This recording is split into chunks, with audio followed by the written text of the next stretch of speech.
What else is 2019? Is us It's going right now. live. Yes, life. Life as we know it happening in 2019. At least for the next few months. Oh, don't. Before it switches over. I know. Before we can clearly see what we have brought upon us. And yes, that is both a 2020 and a doomsday joke in one. Yeah, of course. It's like my movies. I like them layered. I like Just my like stories. your onions. And my cake. And your cake and your And my blankets. parfaits. My parfait. My fruity parfait. Mhm.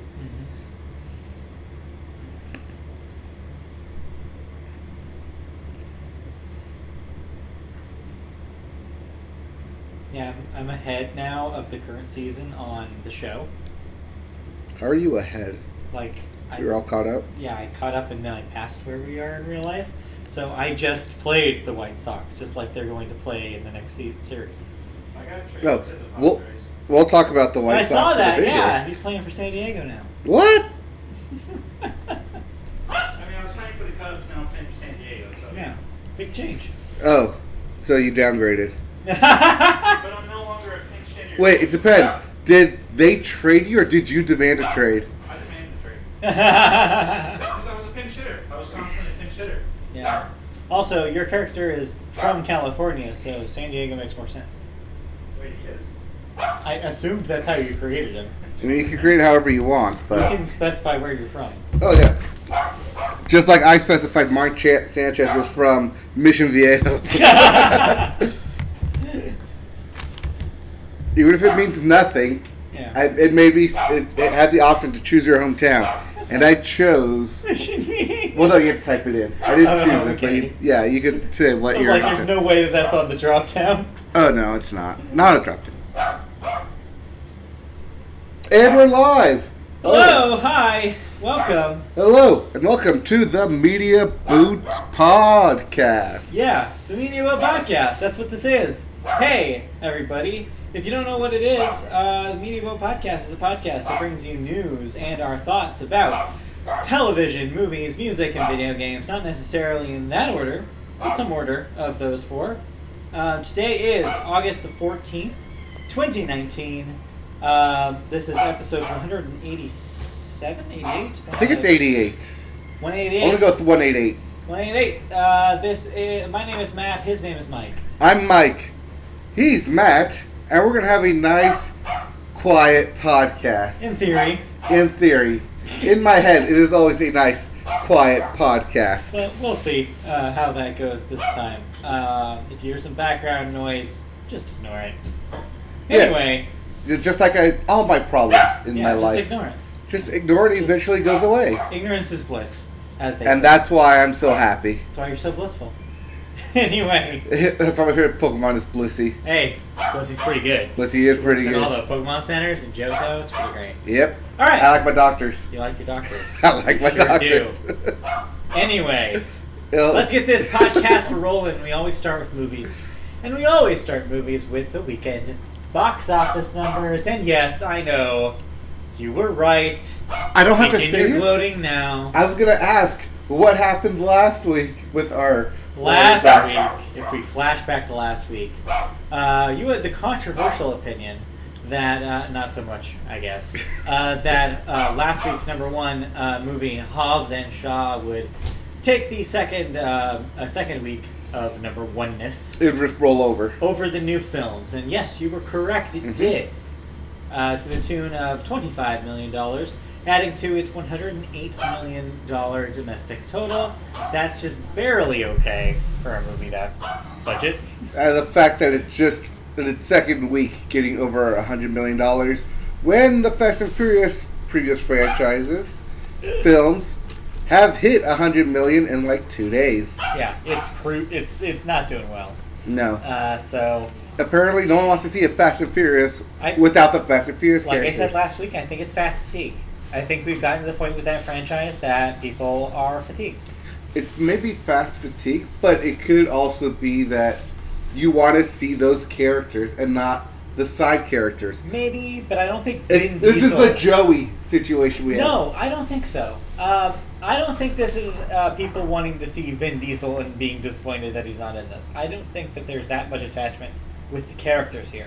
No, I am saying that this is 2019's version of back when we started this podcast, and I said the same thing about Transformers. Remember? Transformers fatigue. I said that the last night Transformers was Transformers fatigue, and they were done making those things, and I was right. Yeah. I really think this is the same thing. Are they done making these? Probably not in this case, because they already have one in the can. Right. So it's like, And I think that this will prove in negotiations for the main cast's contract. I think this just puts the future of the franchise into question. Yeah. Anyway, I mean, it has been a decade since the first film. that's true. 2000. It's been a while. Come on. Yeah. Say it like you mean it. It's been a while. It's been a Anyway. while. Then we get into the rest of the top 5 here, and yes, some of the movies that debuted last week do show up on this list from here on out. Number 2, Scary Stories to Tell in the Dark.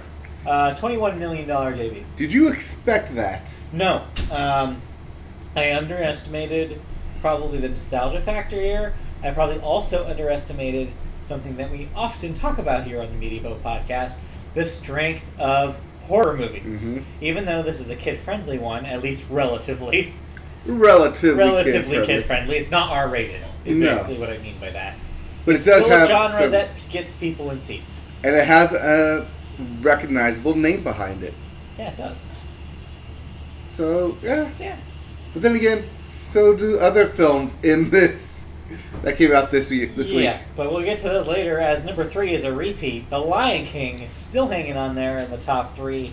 $20 million adding to its ridiculous $473 million domestic take-in. Domestic Yeah. 473. That's stupid. So while everyone is How much money complaining that is. about The Lion King, Yeah.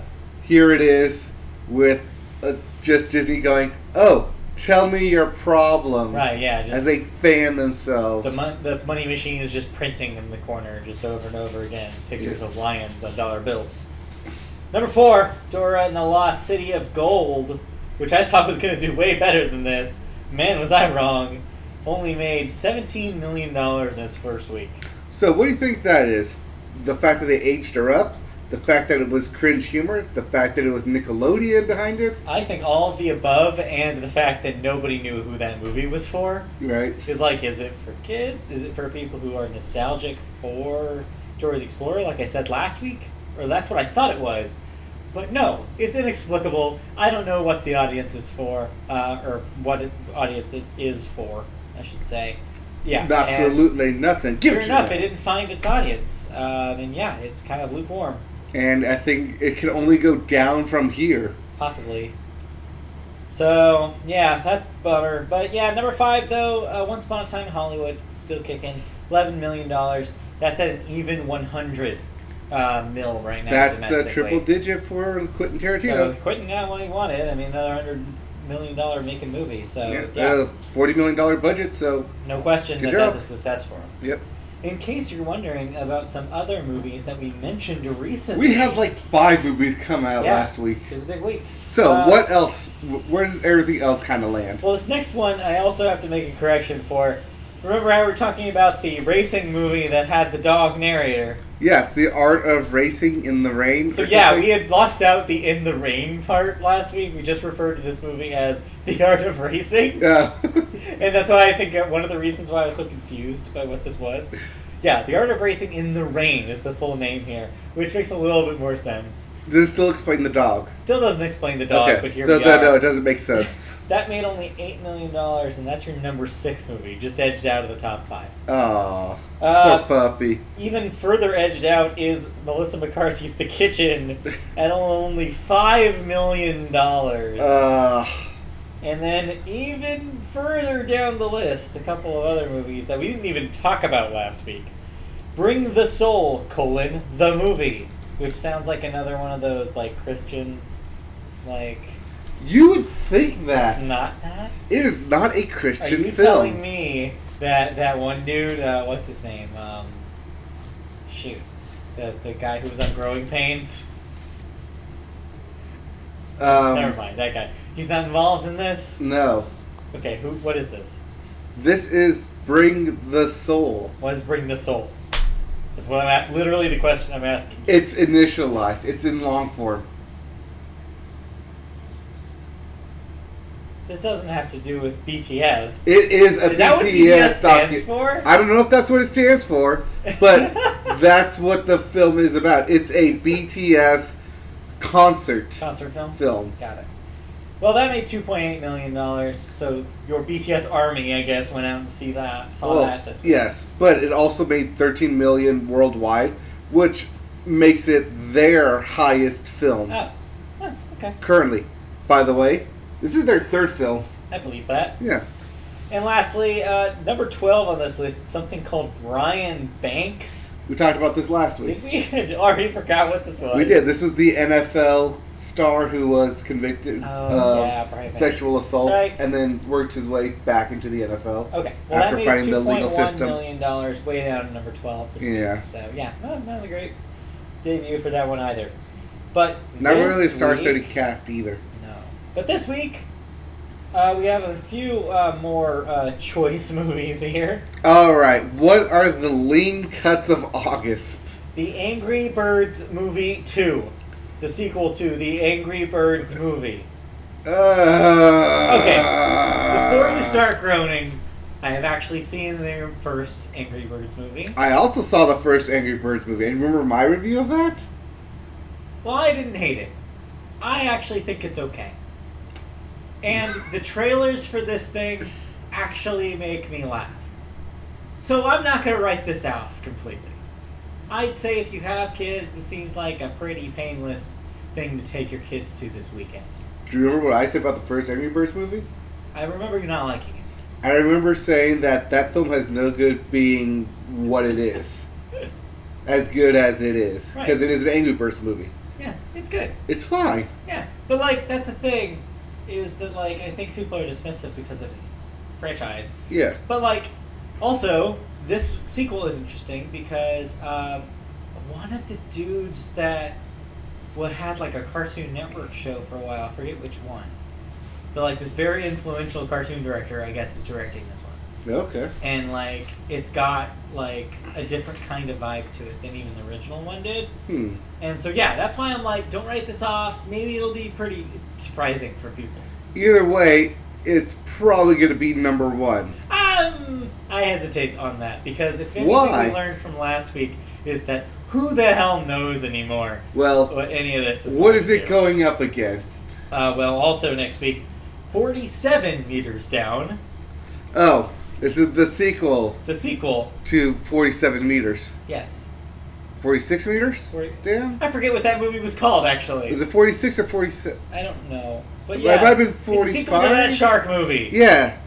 It's sharks in a cave. Yeah. Underwater battling sharks. So that may actually be your number one movie. Yeah, that actually might be. 47 Meters Down, Uncaged. I forgot the subtitle there. Oh, okay. So yeah, You forgot the 47 Meters Down, Uncaged, the sequel to 47 Meters Down. Also this week, Blinded by the Light. Is this a movie based on that song? This is a movie based off of Bruce Springsteen songs. Well, it wasn't a Bruce Springsteen originally song, but yes. Yeah, this is it's kind of like Yesterday. Uh-huh.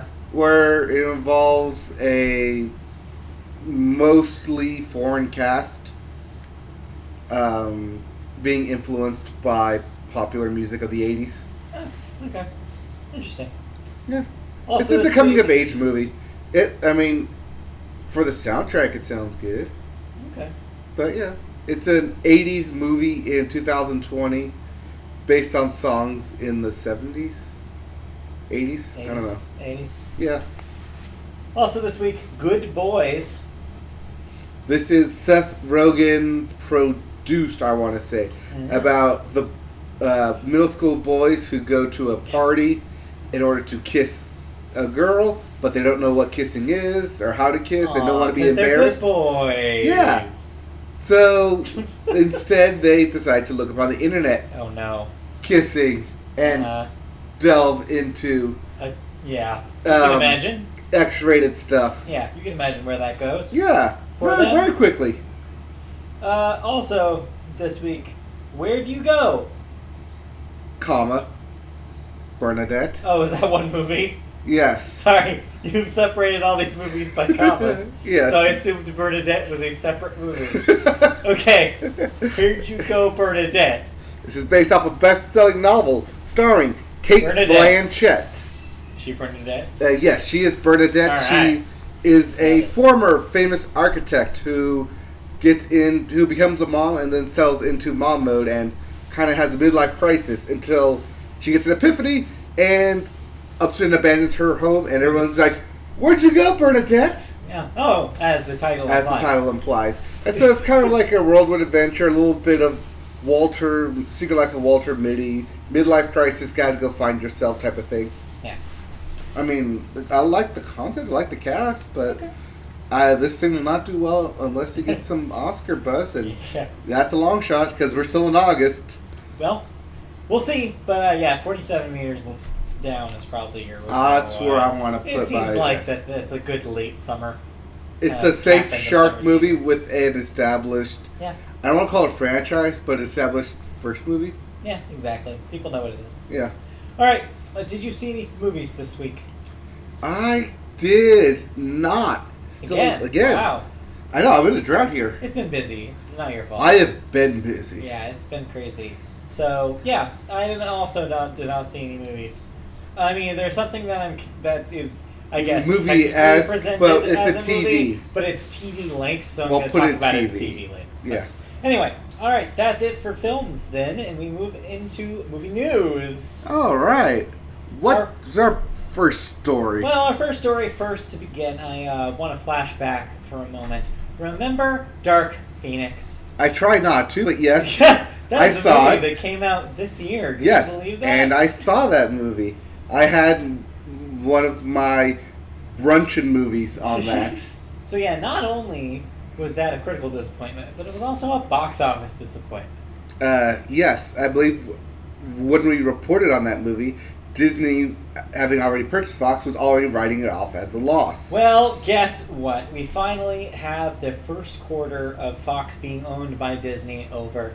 And well, CEO Bob Iger is taking stock of what his new baby has performed for them. All right, what did it spit up? Oh boy! So he's got harsh words for the executives that remained at Fox Studio after the purchase, because he made the message clear that their earnings were well below where it had been and well below where we hoped it would be when we made the acquisition. Unquote. So Iger's not too happy with the buy. Well, Iger was expecting that they'll purchase it before summer, and then when that's done, they'll have the summer Summer revenue movies. to help bolster what they just bought. Except here's the problem: is that the stuff that was in the pipeline that were released in summer didn't do stellar. In fact, Okay, what did we release? the only of the 4 films that made a profit was Breakthrough, which had a budget of $50 million they made for $50 million and a budget of only 14. That was a faith-based movie. Yeah. So those are going to be cheap to make anyways. The majority of their loss, by the way, came from Dark Phoenix, which of course had a budget of a ridiculous $170 million. No, that's a loss. Oh, that's a loss. They wrote off the loss of $170 million. That's how much oh wow, Jesus. Yeah. Well, the other 2 films that they released were Stuber uh-huh.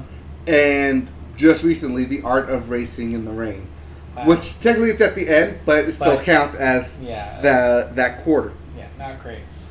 Well, this disappointment has led Bob Iger to shift Alan Horn to run Fox, and will be tasked with, quote, redefining 20th Century Fox's film strategy for the future.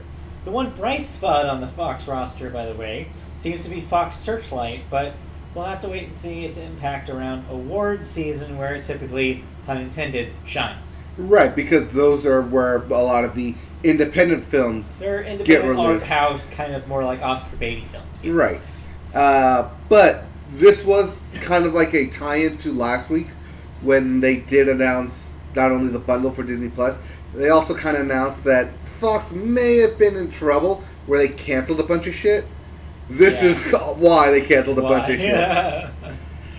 Oof. Yeah. Rough stuff. Yeah, right now the only thing that is currently in development at Fox is Avatar, Harry Potter, and Planet of the Apes. Avatar and Planet of the Apes. I think those are the only two like main franchise tentpoles that are still going to be continuing under Disney at Fox. Yeah. But everything else that they had planned or was in production got scrapped, plugged, pulled. They're hitting a harsh reset on it.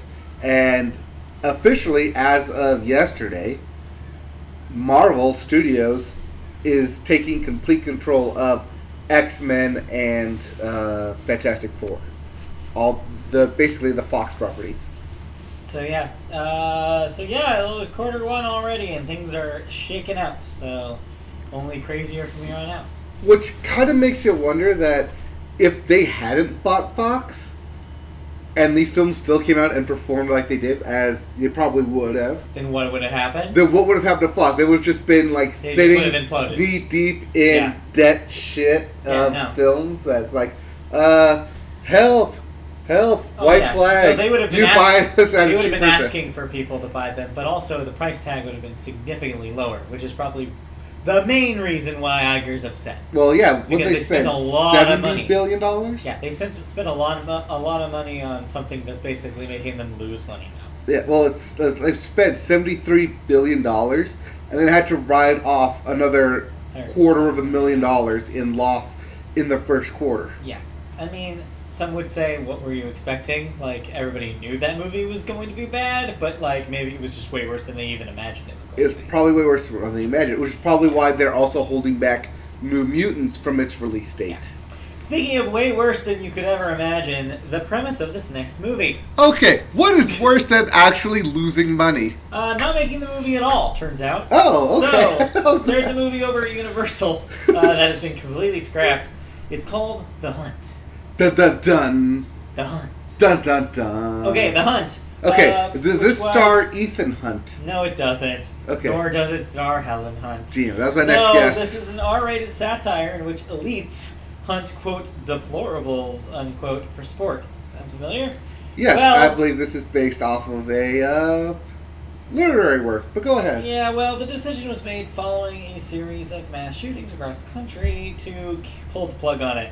Probably smart. Yeah, when you have people hunting people, that sends a relatively bad message. It's Unlike the other thing at Universal, The Purge. Oh, well, yeah. But that's a little more fantastical and it's less gun-based. The film is directed by Craig Zobel, who I guess did The Leftovers and Z for Zachariah, and produced by Blumhouse Productions, of course. Sounds and, about right. Would have starred Hilary Swank. Whoa, Haven't heard from her in a while. that's a name out of nowhere. Yeah. That's out left field. There's currently no word on a scheduled release date, but both Universal and the Hunt filmmaking team agreed that this film will wait on the shelf until the studio is ready. So it's not completely dead, it's just dead for now. Yeah, this was supposed to have a release date in September, but they put out one single trailer. Everyone kind of freaked out because the next week not all these mass shootings happens, but the continuation of mass shootings happened, and they decided to pull back on that and shelve it till a later date. But yeah, this is actually not an original story. It's based off the literary work, The Most Dangerous Game, Right. which is a famous work. It has been adapted multiple times Yes. in film over the course In of the year. case you don't know, the most dangerous game is human. Yes. I believe, I kind of believe that. Turns out. Yes. All right. But yeah, it's something that will definitely be a work that'll definitely be remade again. It'll definitely have its own adaptations and stuff. But for now, Universal's doing the right thing here. All right, let's move on out of movies and into television. You have any other thoughts on films or stuff? Nope. So we start television with the sports section. All right, what is happening in the world of sports? First off, it's contract season in the NFL. Well, it's always contracts. It's always contract season, but there's some contract shakeups here.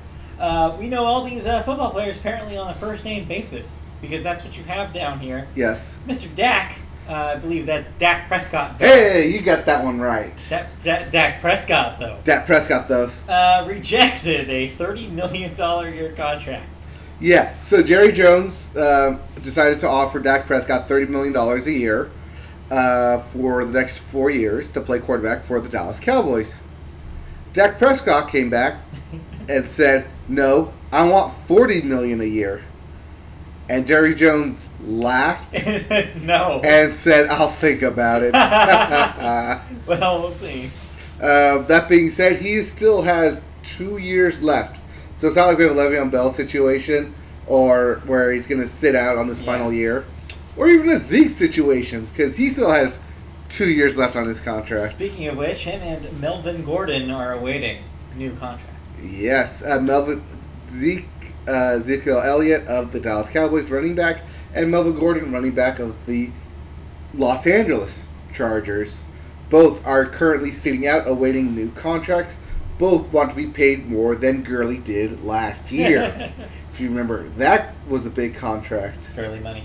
Yep, they want that Gurley money because, according to fantasy stats, they're about on the same page. Yeah. But they're not because Gurley's a goddamn workhorse.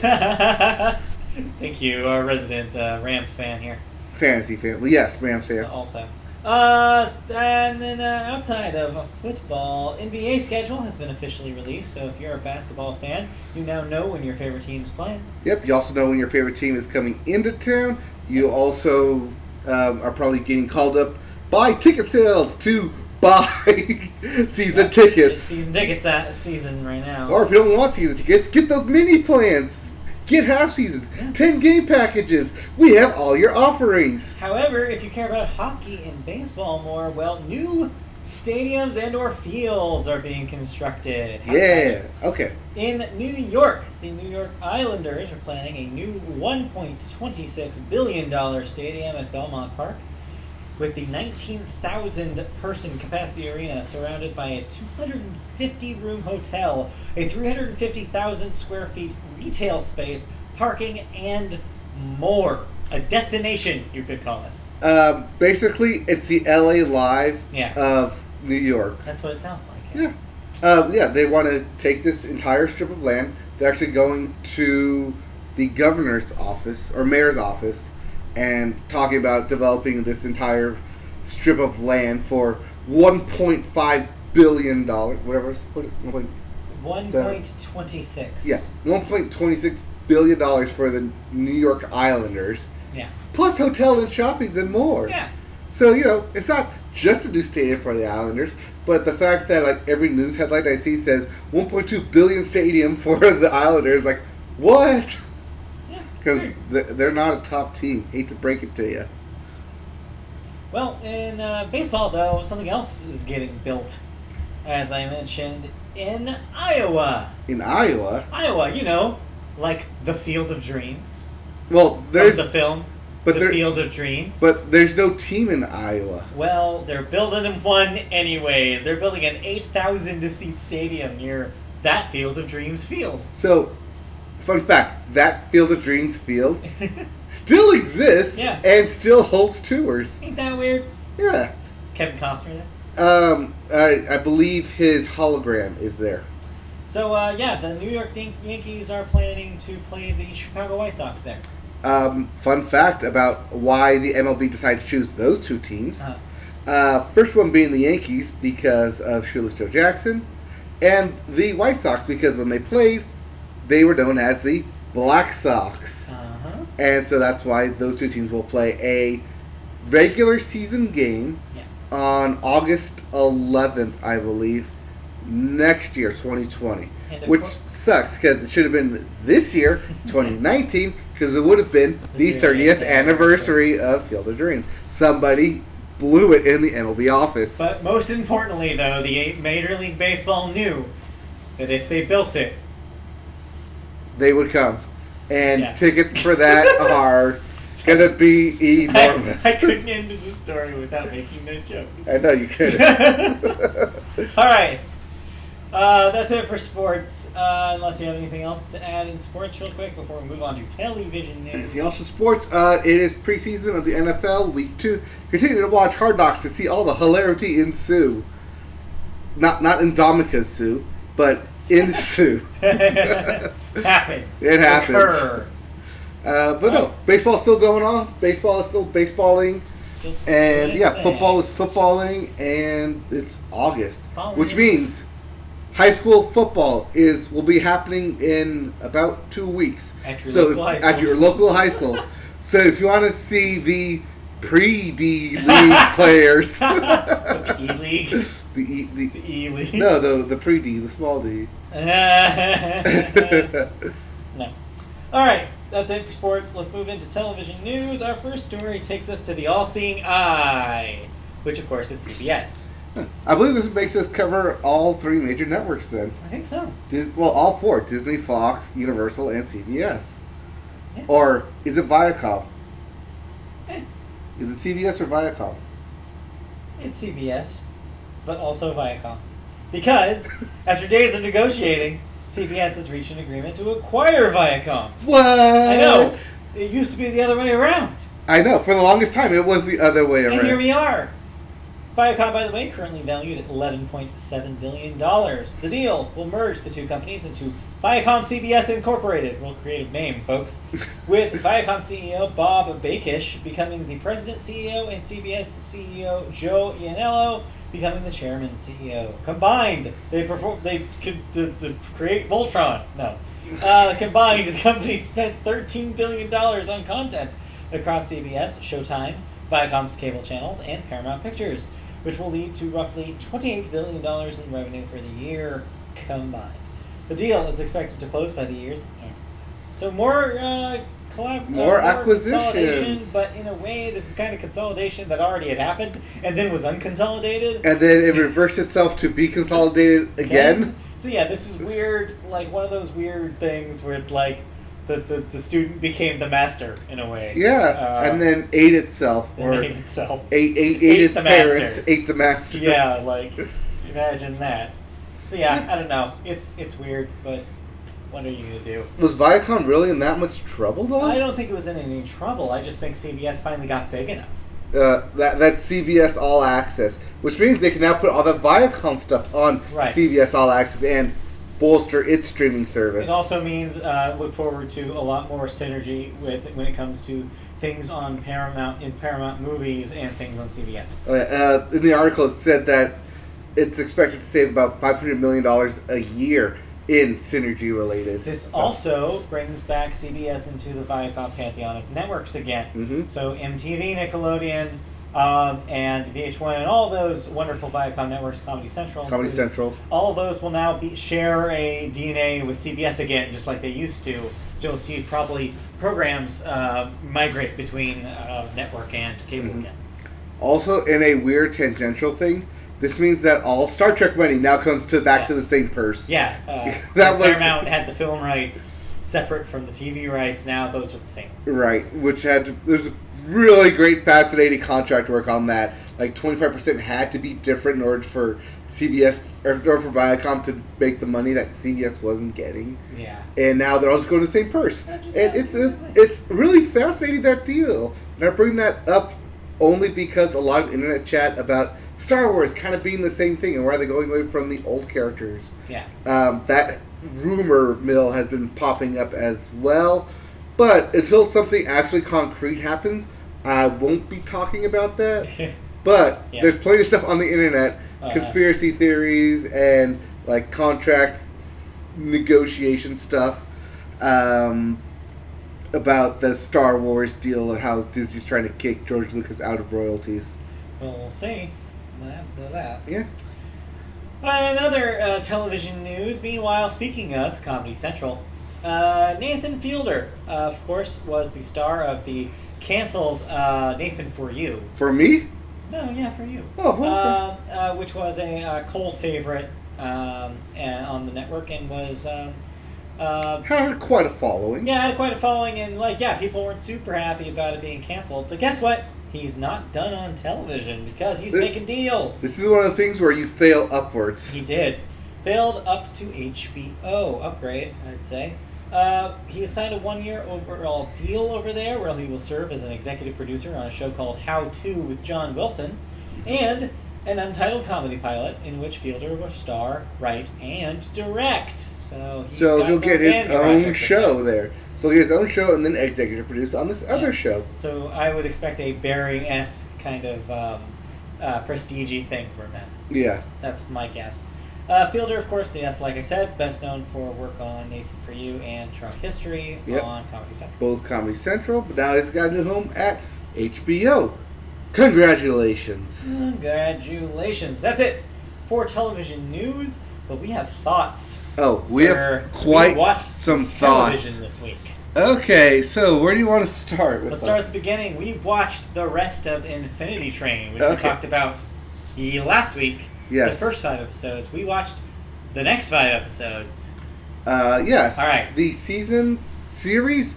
I don't know if I want to say series finale because of that ending. So yeah, at the very, very end of it, this is not a spoiler because this is network related, not plot related. Right. They did confirm that the show will return. Not really quite sure about how it will, since the story of this 10 episodes was wrapped up in a nice little package. Yep. For the most part, except for maybe one string that's hanging. Yeah. But for the most part, actually a couple strings, but yeah. But for the most part, the main story that Dennis Owens wanted to tell, he told. Dennis, you did it again. I did it again. Goddamn 2 first names. The main story that he wanted to tell was told, and I was actually half right in my You were theory. half right. But it's interesting though because you said that you had a theory that there's a chance that this could be an anthology series, and the way that the plot went actually suggests that that's possible because there is a uniting reason why people end up on the Infinity Train. Yes. And it is confirmed that the main character here, Tulip, was not the only person who has ever been on the Infinity Train. Nor will they ever be on the Infinity Train. So it's like they set it up in universe reason for it to exist and to bring other people there. So I'd be very interested to see, although that may change from events in the final episode, but who's to say? Maybe it won't. Right. So it's like it leaves so many questions up in the air about like how the show could continue that it's interesting. It'll be interesting to watch how they do it. Yeah. But will it be interesting to watch them now that we know the only way off the train? I think that there should be ways where they can make that creative. Also, like I said, the rules may have changed from the events than the last one. Right. The reason why the Infinity Train exists at all is not necessarily the same reason why it did at the beginning of episode 1 of this series. Mm-hmm. So, who knows? Maybe it'll be something else next time, and maybe it'll be a different way that you get your, quote, exit, unquote. Right. But I do enjoy that it was only 10 episodes. Yeah. It was definitely concise. I could see it actually going both ways, where, yes, we could see this going forever, with each car being its own 15-minute episode that they're in, or 2 cars or whatever. But I could also see why that can seem to be dragging on and you're not getting answers, and why keeping it 10 episodes means you have a finite conclusion of the story you're trying to tell. It's really smart in how it's constructed, and it never felt like it was, dragging at any point. Right. And, they had a momentum going, just like a real train. Yeah. Chugga. Chugga. I really liked the stuff in the latter half. It gets real dark at moments there. Yes, but I like that they went there. Yeah, no, it was really I cool. like that. It's like, oh. Yeah. There's really cool moments. If you're looking for like a unique animation experience, I mean, this is probably some of the highest quality animation I've seen on the network in a long time. Like this, it reminded me a lot of, in both structure and in animation, of Over the Garden Wall. Yes. Which was the last time Cartoon Network did a limited series. Yes. So it's really reminiscent of that kind of level of quality. Right, and it definitely hits you in some feels. Oh, those feels. Oh, definitely. But rate this on a definitely watch. Oh yeah, definitely check this out if you have access to Cartoon Network or the Cartoon Network app or or Hulu. I'm sure it's at least some of the episodes are up in there. So yeah, it's definitely a recommend, especially if you've liked this year in animation, because yeah, what an incredible year so far. Faux show. Yeah. Um, Yeah, I mean, anything else to say? About no, it? it's good. Yeah, it's good. I like it. Maybe end of the year list worthy. Yeah, it might be. Also, I could see this. I mean, it won't be eligible until next year, but this is The a Annie. shoe-in for the frickin' animated Shorts. Emmy. Yeah. Like, this is outstanding animation category, and like this has it. I mean, it's beautiful. Limited series run animation or something. I don't think that's category, but I Ah. think there is a category for outstanding animation in children's program. Yeah. Which this is definitely gonna be. Right. Not a question. Anyway, you also watched Dem Boys. We them boys. Amazon Prime Oh, Videos, The Boys. Wrong boys. Yeah. The Okay, Boys. so the boys are currently in Oxnard, but they will be going back to Dallas at the end of next week. Not those boys. Not the boys. The Amazon Prime original video series, The Boys, based on the comic book of the same name. Yes, this is based off a comic book, and it's based off superheroes, and it basically answers the question nobody asked: what if superheroes were a corporation? Yeah, pretty much. And what if those corporations were also a dick, like real life corporations? So, how's The Boys? I enjoyed it. Okay, My doctor enjoyed it. all right. We both watched it, and she was hooked more than I was, even though I was also hooked. The story is kind of dark, and by kind of dark, I mean they literally kill people and blow people up and don't shy away from it, even though these are supposed to be superheroes. There's a lot of good stuff that they do in this. Hey, look at these godlike figures, and then here's the cynical version of them. Yeah. Also, it's a real life version because everything now has to be cynical in that dark nature. Because of course it has to. It's 2019. Right. Yeah. But it's good. Okay. It's good. The story's good. The pacing's good.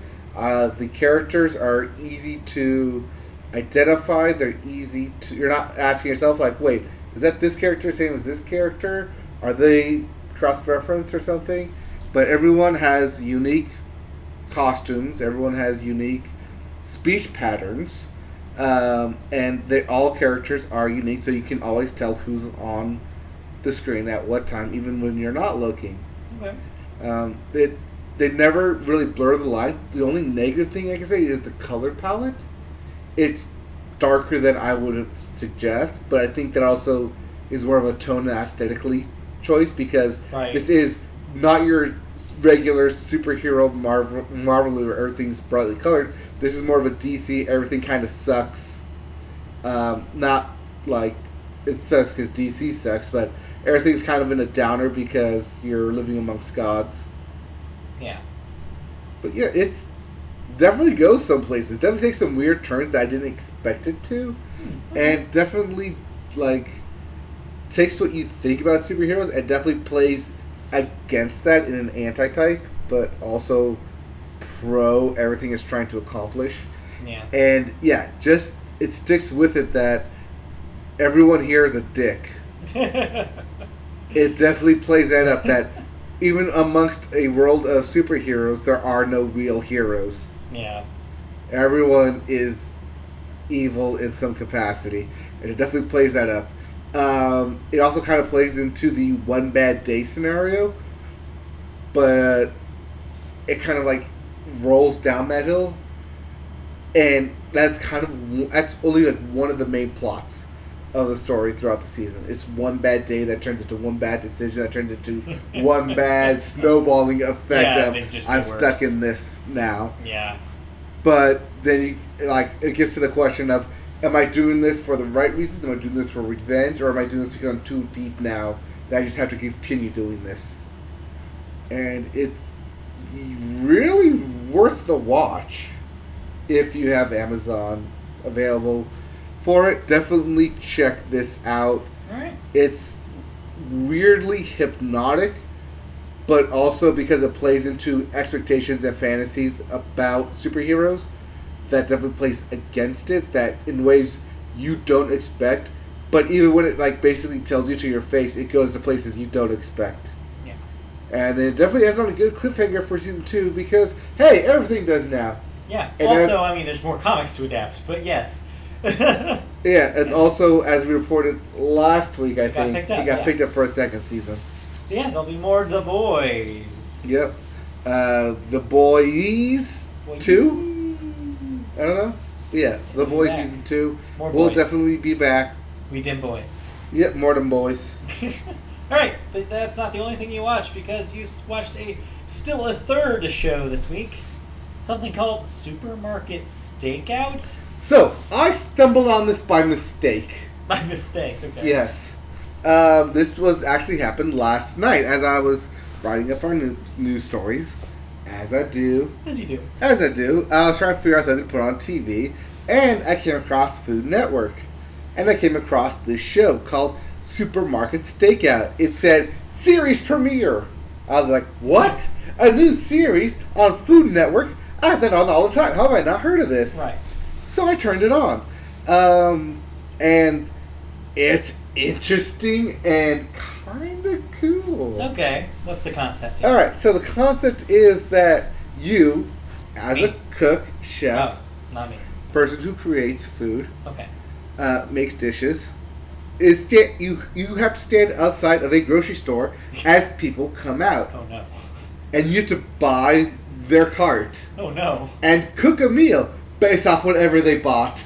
Okay, so you basically make them an offer. You're like, I will pay you Yes. $250 Yes. if you give me your entire cart. Yes. Okay. Then you have to take the cart home, essentially, home, Well, you take it to the their kitchen. their kitchen. and then make something out of everything they buy. You have to make whatever the challenge is. I think it was like Nice. southern breakfast and sweet desserts and Okay. yeah, you have to make something out of the basket you paid for or the groceries you paid for. It sounds like something very similar to something that would have happened on Guys Grocery Games, except made into its own concept. Yes.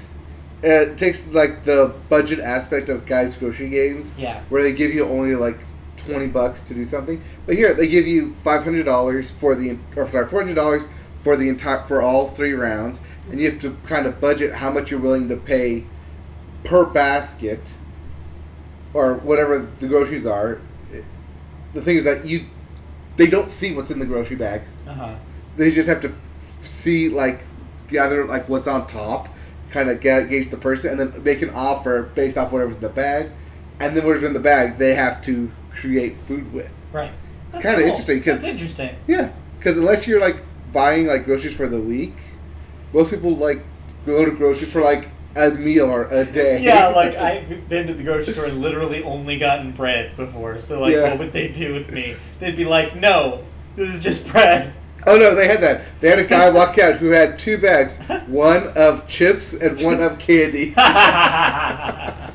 And they were screwed. They were like, "Yeah, no, keep walking." That's good. That's But yeah, good. but because all the contestants are out there bidding, they're bidding amongst themselves to the same person. Mhm. And it's like, oh, here, I'll give you this. Oh, I'll give you an extra 20.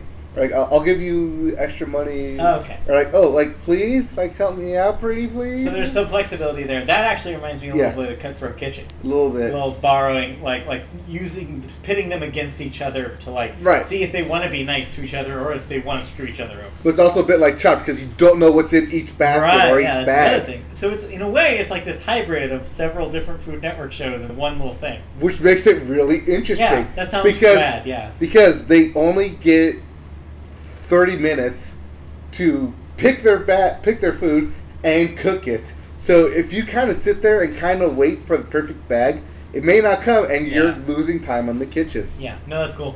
Yeah, That's real cool. it's really cool. It's really interesting. I'm glad I picked it up.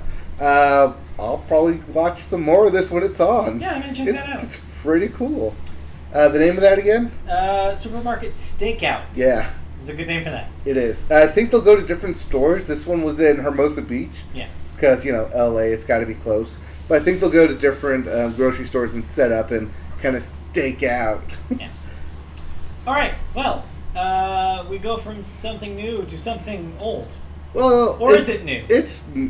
Or is it modern? It's very modern. Good job. Good segue. So yeah, Netflix put out a special for cartoon lovers who loved the 90s. One of two planned specials, I should say, Yes.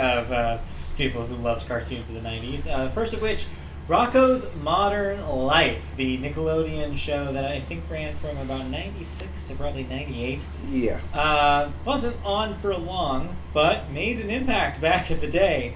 I definitely watched a lot of it. We revealed last week that you have not watched a lot of this. No, but a lot of people do and have fond memories of it. That shirt of Rocko's Modern Life shirt is Iconic. out everywhere still, even though the cartoon has been off the air for 20 years. So yeah, Rocko's Modern Life returns in a special 45 and change minute program on Netflix called Static Cling. It sounds 45. It sounds like it's supposed to be for Nickelodeon TV, but So yeah, commercial breaks. well, okay. So when this was first announced, it was assumed that this would have aired on television. Right. It was assumed this is a Nickelodeon property. It's Nickelodeon Studios making this thing. Why wouldn't it be on Nickelodeon? But Also, it had Truth the Hey Arnold movie come out and Right. do the exact same thing before it. yeah, but truth be told, they never really said it was going to be on Nickelodeon. They just said they were making it. Mhm. Well, after months of silence on it, they finally revealed that Netflix was picking this up alongside the Invader Zim special, which is at the end of this week. Mm-hmm. So yeah, this thing is fascinating. So, like I said, I watched a lot of the original show when I was a kid. So I can call myself a fan. I've probably seen every episode of that show. Mm-hmm. It was a big favorite in my family.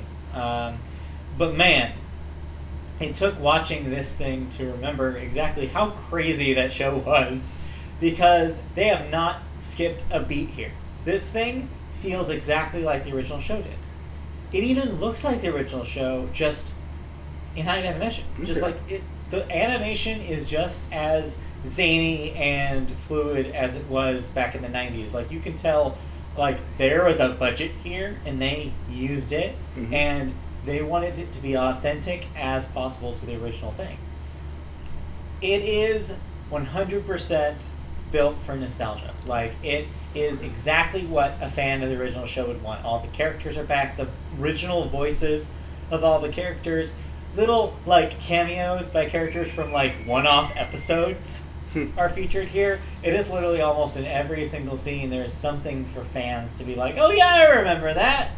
Now, is this because it's probably a film made by fans of the show who grew up watching it? It's made by a lot of the original, the original creator, Joe Murray, Okay. and a lot of the original writers. In fact, a lot you may recognize that would later move to SpongeBob after Rocko's Modern Life was Mhm. canceled.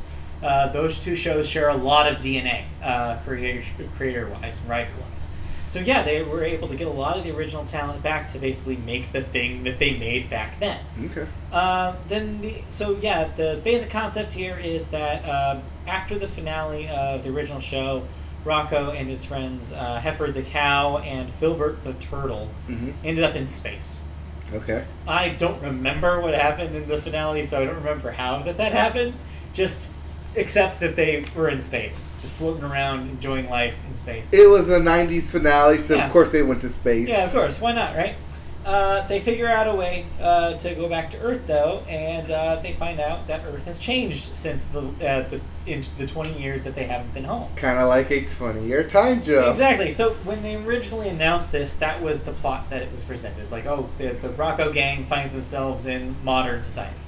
And so people just assumed, oh yeah, so that's where the humor was going to come from. So it's, oh, look at everybody has cell phones. Let's make fun of the rapid evolution of cell Mhm. phones. Let's make fun of, here's an easy Starbucks on every corner joke.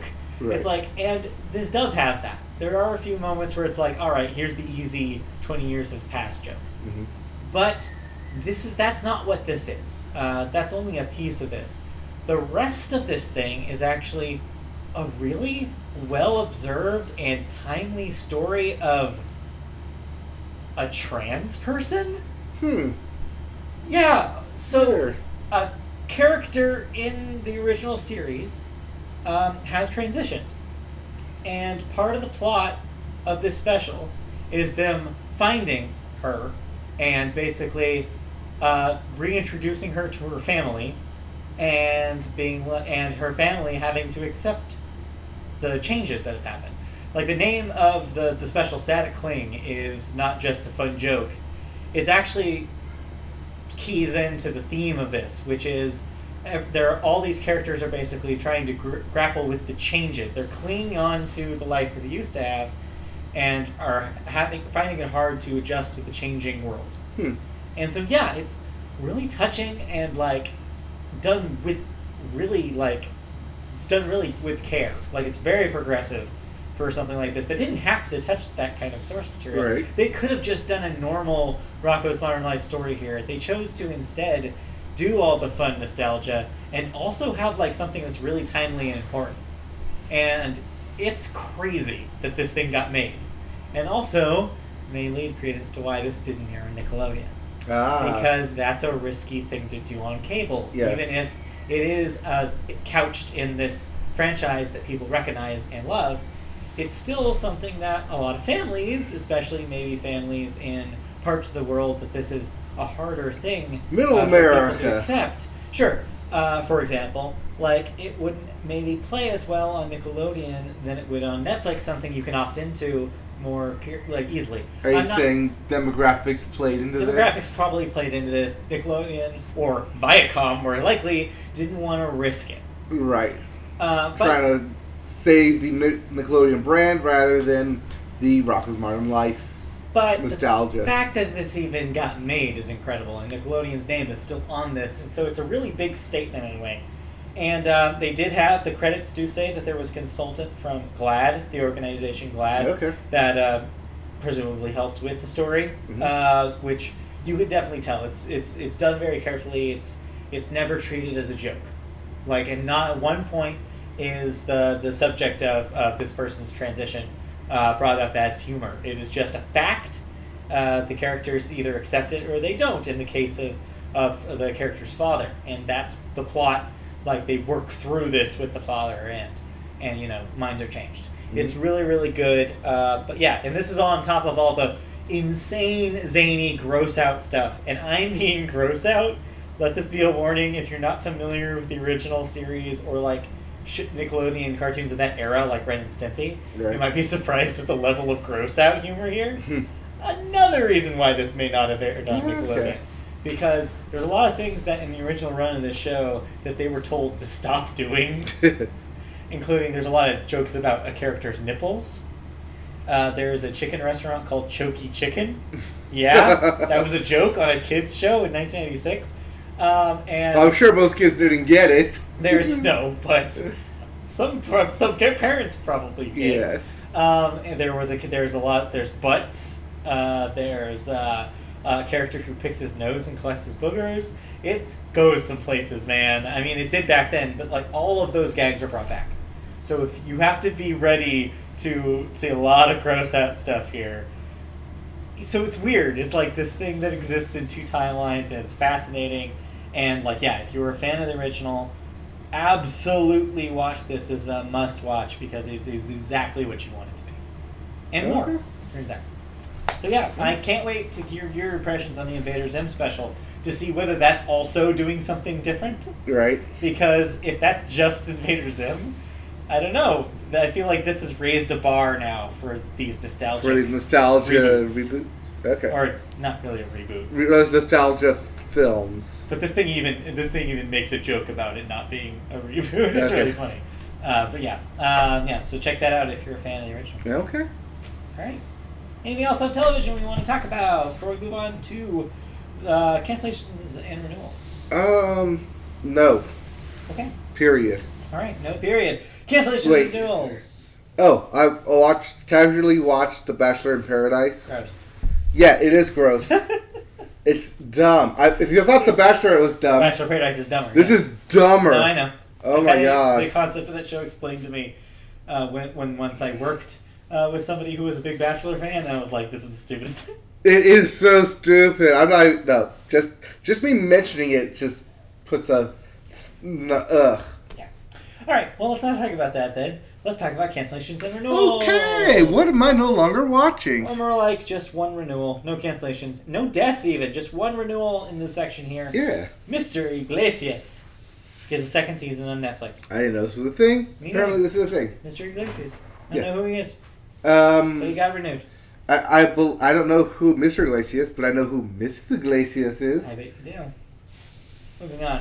Just gonna leave you there. All right. Moving on to music, which means I get to hand this over to you. All right, and we start music with the Billboard, and we always start Billboard with the Hot 100. Singles chart. All right, and topping the chart Again. yet again, Old Town Road, Lil Nas X, 19 weeks, the all-time record, beating itself from the last week. The record keeps expanding week after week. Now it's just getting old. I mean, the song's still ridiculous. I mean, say what you will about it. But yeah, this is crazy. So whatever the next one has to be 19 weeks now. Yeah, it's got to hit that mythical 20 weeks. Wow, I can't believe that we talk about 20 weeks. This thing is going to be, if this keeps going, this thing's going to be number one for like half of a year. I mean, yeah, it's going to get there. Hasn't it been number one since like March? Yeah, that's 19 weeks. Oh, Jesus Christ. Anyway, let's move on. Well, it had to be because he was Yeah. at Stagecoach in April. Right. Yeah, the checks. That checks out. It's been a long time. Yep. Number 2, still at number 2, Bad Guy by Billie Eilish. Yep. Number 3, Senorita by Shawn Mendes and Camila Cabello. Yep. Number 4, Truth Hurts by Lizzo. And number 5, Talk by Khalid. If that at all sounds familiar. It did not change from last week. It did not change from last No, week. no changes in the Hot 100, but the 200. Yes. Here's where I do my other victory dance because I called it. You did call this. Yes. I mean, it was an easy thing to call this time. It was an easy thing to call. But Album chart, your 200. new number 1 album chart, or your number 1 album on the Billboard 200 is Care Package by Drake. Yep. This was expected because it is a quote-unquote new Drake album. Yeah, it's Drake. But anything Drake puts out will beam up to number 1. Yeah, you talked about this last week. Yep. It's we mentioned that it's just a bunch of one-off singles and one-shows that he decided to put a compilation album. Yeah. The never released, now released stuff. So yeah, number 1. Yep. Number 2 is number 6, Collaborations Project by Ed Sheeran. Number 2 is number 6. You heard it here. Yes, and 4 is Fish or something. Number 3, When We All Fall Asleep, Where Do We Go by Billie Eilish. Will we ever know? Number 4, Love Songs for The Streets 2 by Lil Durk. Which I had never heard of until I compiled this list today. I believe it's actually meant Love Songs for the Streets 2, but I liked it as a baseball score. Love Songs for The Streets, 2. I don't know who Lil Durk is. I think it's Another rapper who starts with Lil. I think it's Lil Durk. Lil Durk. Lil Durk. Number 5, Indigo by Chris Brown. Why is that still up there? Because there is no God. Let's move on. Alright, that means we go to new releases. New releases. What am I listening to this week? I don't know what you're listening to, but here are the new I'm releases. listening to at least one of these records this week. Is it Animated Violence Mild No. by Blank Mass? No, it is not, but keep going. Inflorescent by Friendly Fires? No. Atonement by Kill Switch Engage. I want that so badly to be a soundtrack for the movie Atonement, but I know it has nothing to do with It has the movie nothing to do with Atonement. Because Killswitch Cage does strike me that they would enjoy Atonement. No. No, they would not. We also have one of our favorite bands. One of your favorite bands to say. In name only. Infest the Rat's Nest by King Gizzard and the Lizard Wizard. I just love making you say that. I know you do. You have so much fun. I have so much fun saying that. Also, that's got to be like their 4th album since we've been doing this. I know, like they're pretty prolific. Yeah. Turns out. We also have Face Stabber. By I'm the sorry. I shouldn't be laughing at Face Stabber. What is this by? Face Stabber by The Seas. The Seas? The Seas. Okay. OCs. Yeah. OCs. OCs. OCs. That's a band. The Seas are not a band that I know of, I don't think. Alright, we also have Forever Her Oh, I see what they did there. by Shura. Uh-huh. We also have I Wanna Thank Me by Snoop Dogg. Snoop Dogg would want to thank himself, wouldn't he? Yes. First off, he would love to thank himself. Yes, Then he'd like to thank his dealer for whoever gave him this nice kush. probably. And then, of course, Wiz Khalifa after that. And then Yeah. his Pop Warner team. And then his reality show. Yeah. And so on and so forth. Etc. Etc., etc. We also have Thrashing Through the Passion by The Hold Steady. Uh-huh. And lastly, the album you're finally going to listen to. Yeah, I'm definitely listening to this. Yes. This is The Center Won't Hold by Slater Kenny. Okay, alright, so I'm going to unpack this now because I'm probably going to talk about this next week. But just as, like, to set the table here, this will be a really interesting one because this, of course, follows the departure of their drummer, Janet Weiss, been with the band since the band started. Oh, well, not in the first record. But since 1996. Mhm. So think about that. She chose to leave 23? over 20 years after the band was initially formed. Mhm. So yeah, this is going to be interesting to watch. A lot of people are curious about this as a style change. It's also their first with St. Vincent producing. Okay. So yeah, big question mark. I'm worried. I really hope it's not bad because I'm seeing them in November. What if it's just an acoustic set with no Johns? No, it's not because we already heard. It was recorded with Janet, number one, Okay. and two, it was. There's several singles that are already been released, so we Okay. know what to expect. Basically, Okay. I'm just worried about the stuff we haven't heard yet. Okay. Well, speaking of drummer Janet Weiss, Yeah, we she's have in the story. news. Yeah, but not for good reasons, though. Okay, well, she's in our news because you decided to talk about this rather than Jay-Z. What about Jay-Z? Oh, that was the other thing. Jay-Z and the NFL are partnering for something in the 2020. That seemed like a sports story, so I didn't include it. Oh, okay. Sorry, just you have to make a call one or the way. You know? I guess.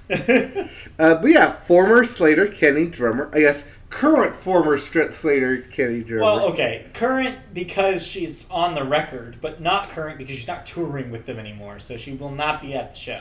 Well, apparently she's not touring with her band Quasi and Slang either. Yeah, well, at least not right now. Well, yes, because there was a scary car accident last weekend that left her with a broken leg and collarbone. Yeah. Her recovery is expected to take 2 weeks. She eventually reached out and wrote, quote, "Hey friends, I have some bad news. I was involved in a scary car accident last weekend in which my right leg and left collarbone were broken. As thoroughly bummed as I am about canceling the shows, I'm also incredibly thankful the accident wasn't worse, and so happy to be alive."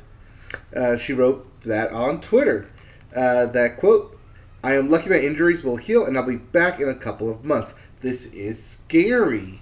Yeah. Whenever people go to the hospital. That is Or, terrifying. whenever and it gets behind a wheel. collarbone is really close to things that could kill you. Like, Oh, it's also something Yeah. that will affect her career. Yeah. Being a drummer. drummer! She uses, like, her entire body. That's really like terrible. Like, really, really awful. Like, Well, yeah. I mean, even her broken leg and trying to hit that kick drum pedal. So yeah, I'm sure that this just compounds on what's already been a very difficult year for her. Mhm. So like, yeah, this is lame. But yeah, we hope that, of course, that she recovers quickly. Yeah. It doesn't say that she was with her band when this happened? No, presumably this was just her. Okay. I thought that's why, like, she doesn't want to be with the band. No, it's probably just that she's such a core element of the band, that she can't. Okay. They can't. That they have to cancel the tours because Yeah. she's in the Or hospital. maybe they chose to cancel in her absence. Okay. It could be a lot of things, but Could be a lot of things. Yeah. But yeah, no, we wish her a speedy recovery yes. and best of luck with the new album coming out. Indeed. All right. Moving on to not popular music. Yeah, but music nonetheless. Yeah. Placido Domingo Yes. is an opera singer. Or let's see if I can say this the widest way possible. Placido Domingo. No, it's Placido Burress. No. Yes, Anyway. but Placido Domingo Yeah. is an opera singer, and Yeah. in response to sexual At least harassment, Was an opera singer. was an opera singer, as sexual harassment allegations leveled Yeah. by 9 women against him. Jesus Christ. The Los Angeles Opera, where he has been the general director since 2003, has decided to kind of part ways. I mean, needless to say. I mean, nine women is a lot. And needless to say, like, I'm glad the stories came out and that this guy is getting his comeuppance. Who knows? It's only 9 women. Maybe he can be president. Anyway. Yeah, All right, that's what- still a thing. Yeah, it really, really is. What did they say? They said, quote, this is the Los Angeles Opera. Yes. Quote, we believe all employees and artists should be treated respectfully and feel safe and secure within their work environment. Yeah. The LA Opera has robust human resource policies and procedures in place in accordance with those policies. The LA Opera will engage outside counsel to investigate the concerning allegations about Placido Domingo. Placido Domingo has been a dynamic creative force in the life of You LA really should be Opera laughing during the story. and the artistic culture of Los Angeles for more than 3 decades. Uh-huh. Nevertheless, we are committed to doing everything Doing we a dramatic can. reading of this for some reason. Well, because it's the opera. Should I be singing it? Definitely no. Hard pass. On that. Okay, then. Please, no. Nevertheless, we are committed to doing everything we can to foster a professional and collaborative environment where all our employees and artists feel equally comfortable, valued, and respected. Got it. All right. So yes, Placido Domingo is no longer a part of the opera. At least the LA Opera. Who knows? He could find a gig somewhere I don't else. know. Probably not. I think that this might be it for him. He might just straight up retire. If I was him, I would, yes, get out of the public view. He'd get out of Dodge. Rightfully so. He shouldn't be in the public view. Yeah. I don't know. Well, see. he's in the opera. How public is that view? Yeah, I guess the New York elite. The Los Angeles elite, I guess. in this case. Los Angeles elite. All right. Well, yeah. On that depressing note, let's move on. Did you Okay. listen to any music this week? I did actually. All right. I listened to the new Tori Kelly album. Why? Why? Because I had Time to kill. excessive minutes to kill on the drive up Apparently. here. Yeah. Because goddamn traffic for no Yeah, goddamn. traffic's real bad here. For some reason. For some reason. Yeah, but yeah, I listened to that new Tori Kelly album. Okay. What's it called? Pieces of Myself. Are they still trying to make Tori Kelly happen? Someone is still trying to make Tori Kelly happen. All right. Apparently. How is this?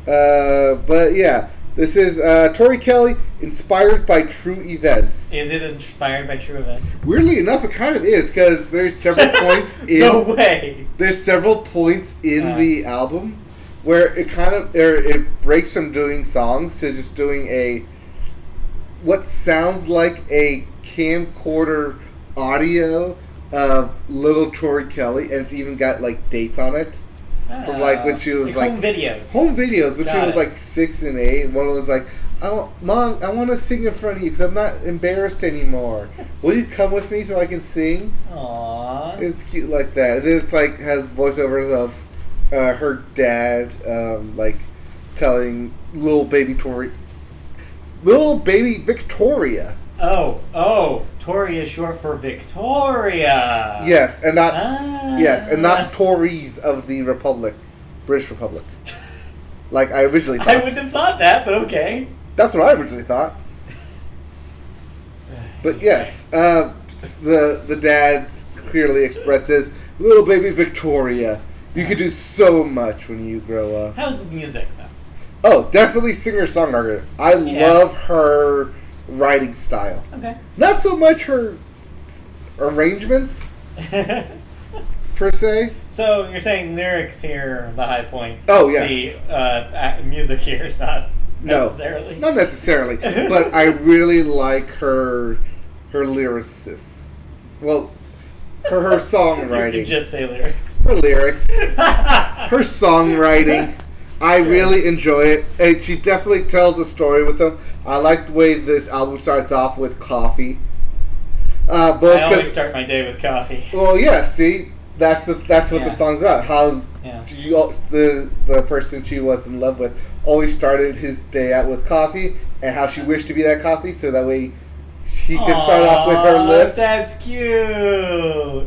Yeah. All right. It's a lot of stuff like that throughout the album, where it's like, oh, that's cute. Oh, you're still in love with this person, even though you probably broke up. But yeah, it's a lot of cute stuff like that. It's a lot of good lyrics like that strewn throughout the album.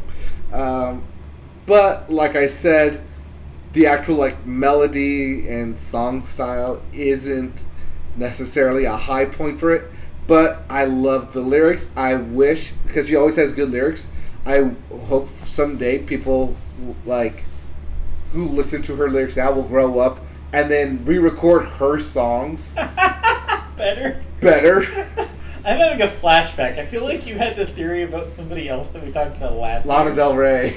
No, it was somebody else. It was somebody else? It was like another smaller artist where I remember you saying that exact thing about them. Like, this must be a thing that recurs in your mind. Probably. Like, you're always thinking about, like, man, I hope somebody covers the song. Like, man, better. I like the lyrics that they're saying, but I hate the song. Well, I don't hate the song. It's just that the song could be better. Fascinating. Yeah. But no, it's a lot of that, especially if you like Tori Kelly's lyrics. It's a lot of that personal stuff. It definitely makes you feel things. And you know how I love feeling things when I listen to stuff. But yeah, definitely check out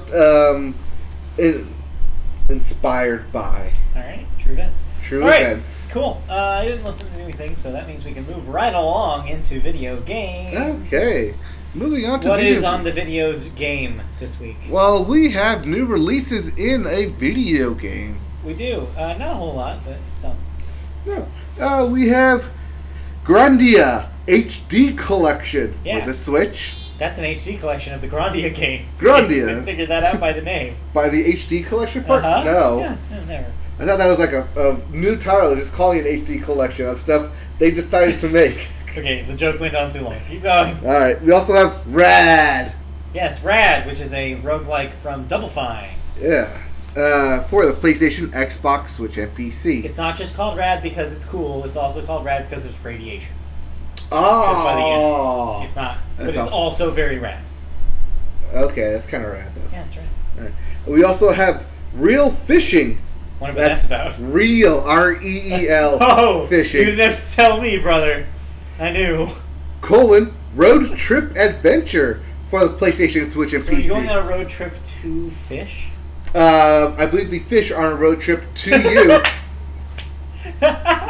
I want to play that game. It's just Final Fantasy 15 except with fish. The fish. Yeah, that's all that is. It's Octopath Traveler, but with fish. Play that game.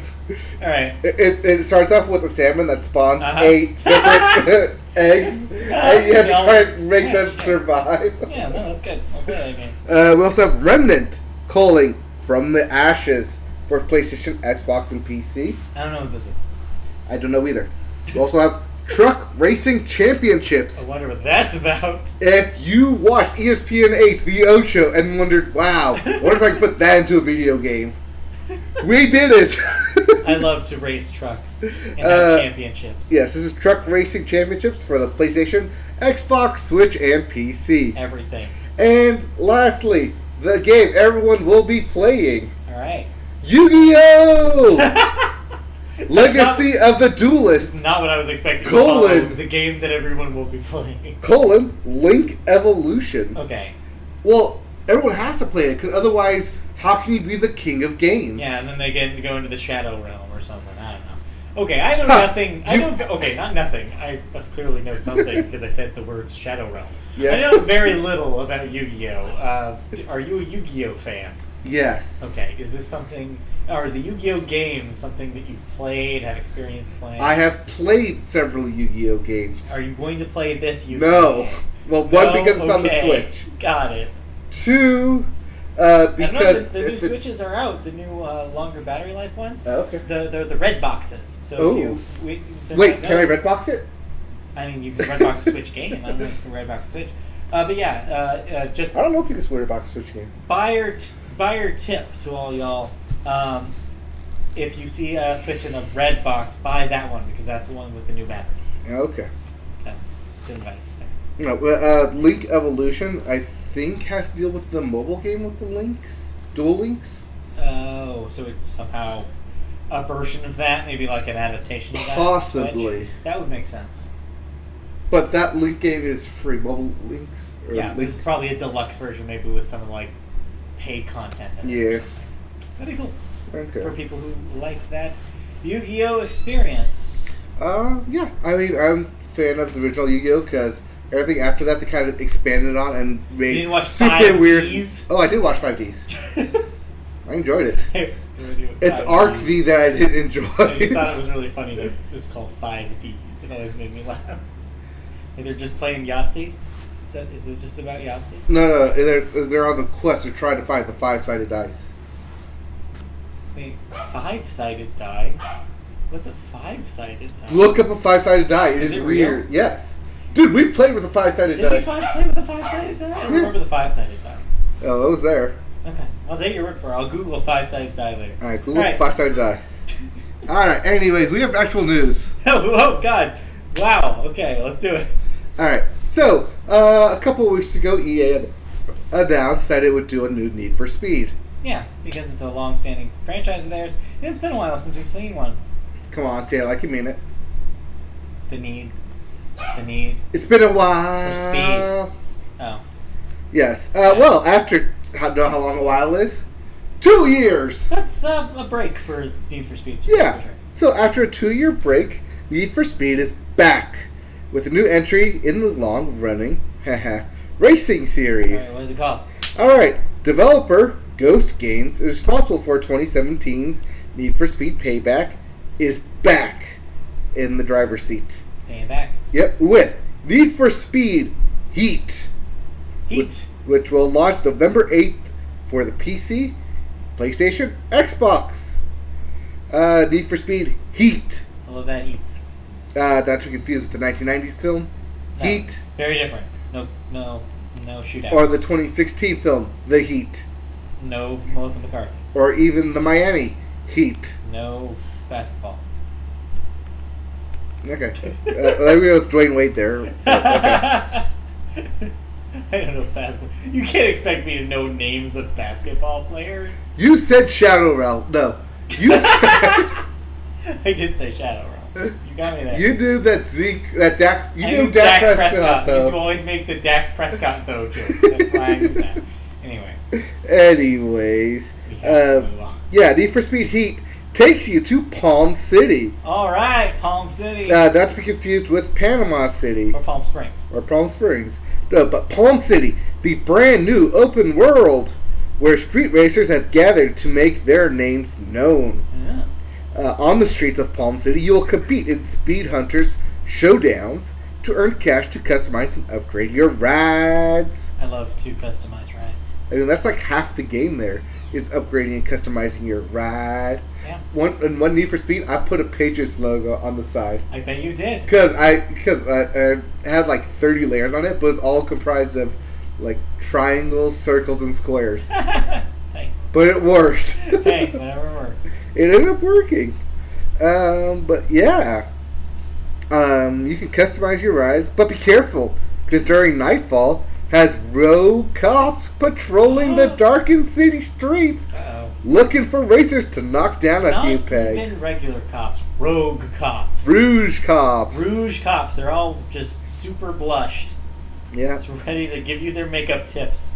Need for Speed Heat is said to be is said to feature expressive customization, authentic urban car culture, Oh, good. I love urban and an crackle. immersive narrative. Oh, God. Okay. The horse is out. Get those horsepower out as Need for Speed comes rolling in only a couple of months. That's November 8th. I know, this is hilarious, right? It's It's a horse. Yeah.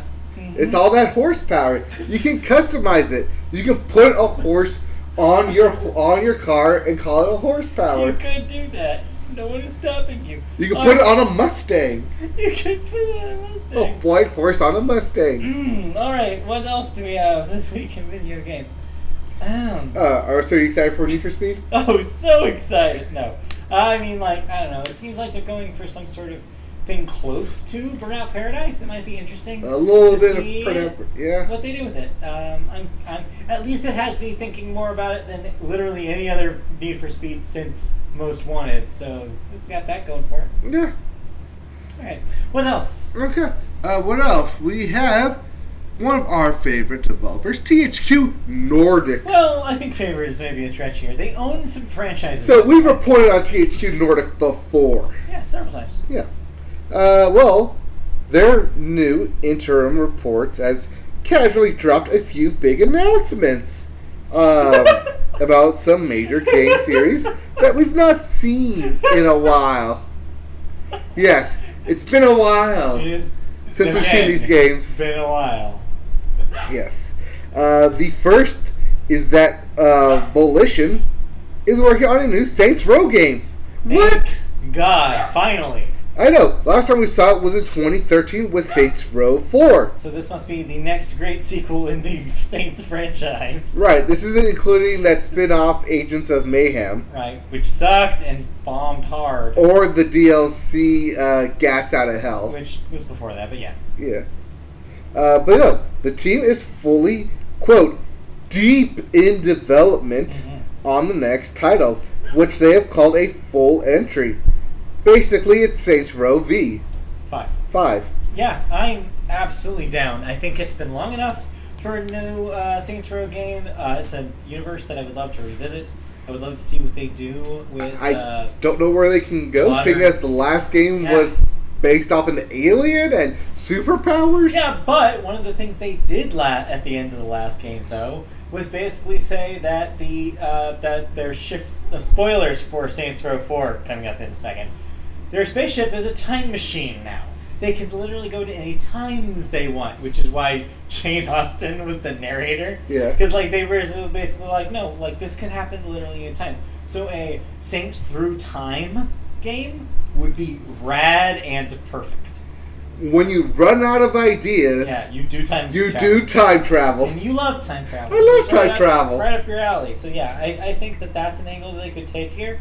I mean, also it's perfect satire fodder because you could make perfect fun of Assassin's Creed that way too. Yeah. You could make fun of games that take place in time periods like that. You So literally it's great. put them in old Italy, Yeah. Renaissance, Oh, that'd be funny. and he Yeah. just harasses Leonardo da Vinci. Yeah, that'd be great. But because it's Saints Row, you still have access to all the modern weapons and Right. helicopters and crap. Because why not? Because there are no rules in the Saints universe. No, the rules are what you make them. As long as Keith David is back, I will play this game. Oh, Keith David. Keith David. Oh, that's great. But Yeah. Not done.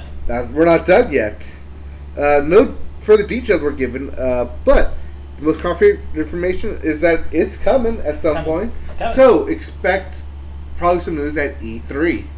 Next Probably year. a trailer for next If year. there is an E3 next year. If there is an E3. The thing I haven't been putting in the news was the stuff about information being leaked from the ESA servers. We did not talk about this, but let's just say that don't be surprised if there's not an E3 next year, because the company that runs it is shitting the bed right now. Woo! So yeah, it's not really a news story, so I haven't been reporting on it. But yeah, just know that. Well, Saints Row the 5th Yes. was not the only game they were talking What about. else are THQ cooking up? THQ Nordic also announced Dead Island 2 Well, is, Yeah, as promised, happening. it's still happening. It's still a game. The game is now being worked on by Dam Buster Studio, Damn. the studio behind 2016's Homefront: The Revolution. Home fries, the revolution. Dead Island 2 has been a troubled development, as it was originally developed at Jaeger before Sumo Digital took it over in 2016.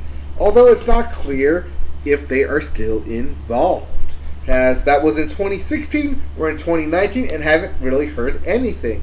They may have hit some trouble there putting that game together, so they passed it off to a new studio. But they kind of assured fans that yes, it is still in the works, not to worry those who love Dead Island. Still happening. Still happening. Alright. Speaking of things that are still happening, This podcast. yes. Is it time to wrap up? Did you play any video games? I continue to play Madden. Yep. Madden 20 Face of the Sanchez mode. Yep. Season 2. Gonna probably play that some more at some point. And nothing but sports here because I've just been playing more MLB The Show. I'm continuing my season as starting pitcher for the Angels. One of the starting pitchers, I should say. Oh, you took Skag's spot. I still have a perfect 11-game winning record. I have not lost You're a game. 11-0? I have not lost a game Nice. as a pitcher. That's I like pitched Nolan Ryan levels. I have pitched one professional no-hitter. Nice. That was following my AAA or my AA no-hitter that I also Okay. threw. But I'm right now in August 2019. Now, have you pitched a complete game yet? Oh yeah, I've pitched like 3 or 4 complete games. Okay. Only recently they've been pulling me in like the 8th. Okay. Because I've been getting tired. Because these freaking depending on the team. Like I've played some tough teams, and like I think the toughest team I played so far was Oakland. The always intense Matt Chapman swung on everything I threw him. So it was just a battle forever. But I continue to learn more and more about the art of pitching, and like even watching this game as we've been podcasting, I've been like, ooh, that's a really good fastball. Like thinking about like the curveballs and like thinking about pitching in a way I've been You appreciate sports. Getting there. Sport. Slowly but surely. So so I'm still playing that, still fun. Alright, cool. More games to come. We'll more games are coming out as we get into the fall here, so get ready. Yeah, okay. Alright. And that will do it for us. That'll do it. That's it for And the that'll Video wrap us Podcast. up. So let's plug away. Plug away. If you liked what you saw, you can see us live every Wednesday night around 6:30 to 7 p.m. Pacific time. Just go to youtube.com, search Media Boat Podcast, find our page. You can like, subscribe, and click that bell. Once you do so, you'll get notifications when we go live. You can also find us in podcast form. Go to Apple Podcasts or any of your podcast services and just type in Media Boat Podcast. You'll find us as well as the back catalog of our older episodes. Oh, all 188 plus. Ooh, yes, Because plus I have specials. 188 like official we recorded. We have plenty of specials that you can get into as well. So so start your discovery there. You can also find us on social media. On Twitter, we're at MediaBoatCast. On Facebook, search Media Boat Podcast. Find our page, like, This comment. one. You can find us on twitch.tv/video games. I do that every time.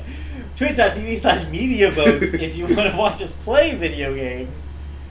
So, again, don't go to twitch.tv/video game. I cannot guarantee what you'll find there. I don't know, but we should definitely look that up and see what happens. But yeah, we have also have a Patreon. Yeah, we also have Patreon if you want to help us out with money so that we can continue to pay our podcast hosts and other services. Please consider donating at patreon.com/MediaBoat. There you can donate as little as $1 a month. Even that little amount can help us, so please consider it.